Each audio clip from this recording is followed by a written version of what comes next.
ఖమ్మం జిల్లా Sattipalli JVR ఓసీలో జీకేఆర్ Infracon కంపెనీలో పనిచేస్తున్న అవుట్సోర్సింగ్ కార్మికులు ఆందోళన చేపట్టారు. 2 నెలల నుండి జీతాలు, 8 నెలల నుండి పీఎఫ్ ఇవ్వటం లేదని, పురుగులు పట్టిన భోజనం పెడుతున్నారని కార్మికులు ఆందోళన వ్యక్తం చేశారు. 500 మంది అవుట్సోర్సింగ్ కార్మికులు ఈ ఆందోళనలో పాల్గొన్నారు. తమ సమస్యలు పరిష్కరించాలని కోరుతున్నారు.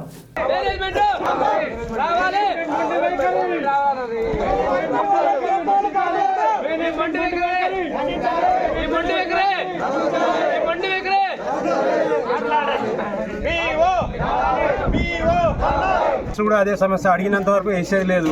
భోజనం అంతా ఖరాబ్ అండి. ఎలాంటి మంచి భోజనం వేయరు, ఏం లేదు. వర్కర్లతో అసలు ఎలాంటి స్పందన లేదు, ఏం లేదు. ఎండి గారు ఏ రోజు వచ్చి వర్కర్లతో మాట్లాడింది లేదు, చేసింది లేదు.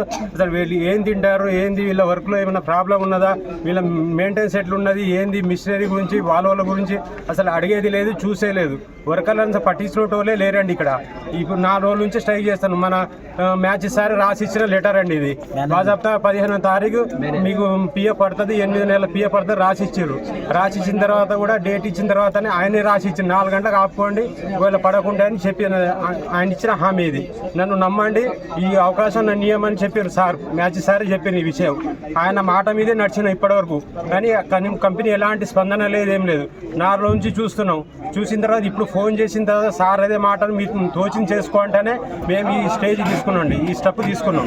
అంతే తప్పించి మాకు ఎలాంటిది ఇట్లా కంపెనీని ఎలాంటి ఆగం చేయాలని మాకు ఆలోచన లేదు. ఈ 2 సంవత్సరాల నుంచి కంపెనీని ఆదుకుంటానే వస్తున్నాం మేము. 2 సంవత్సరాల నుంచి వాళ్ళు వేసినప్పుడే పేమెంట్ తీసుకుంటాను. వాళ్ళు ఎట్లా అంటే అట్లా చేసుకుంటూ వస్తున్నాం. కానీ కంపెనీ ఎలాంటి హామీ చేయాలని మాకైతే లేదు. కానీ కంపెనీ రెస్పాన్సిబిలిటీ వర్కర్ని ఇస్తలేదు అసలు ఎలాంటిది. అట్లున్నదండి జీకేఆర్ సంస్థ. 2 సంవత్సరాల నుంచి శాలరీలు సరైన టైంలో అయితే ఇవ్వట్లేదు. బోనస్లు కూడా సరైన టైంలో ఇవ్వట్లేదు. 8 నెలల బోనస్ అయితే, 8 నెలల పిఎఫ్ అయితే వాళ్ళ దగ్గర ఉంది. ఇప్పుడు సంవత్సరం బోనస్ వచ్చి వాళ్ళ దగ్గరే ఉంది, మాకు ఇవ్వట్లేదు. 2 నెలల శాలరీ ఇవ్వాలి, 2 నెలల శాలరీ ఇవ్వట్లేదు. అడిగితే పట్టించుకున్న వాళ్ళు లేరు ఇక్కడ.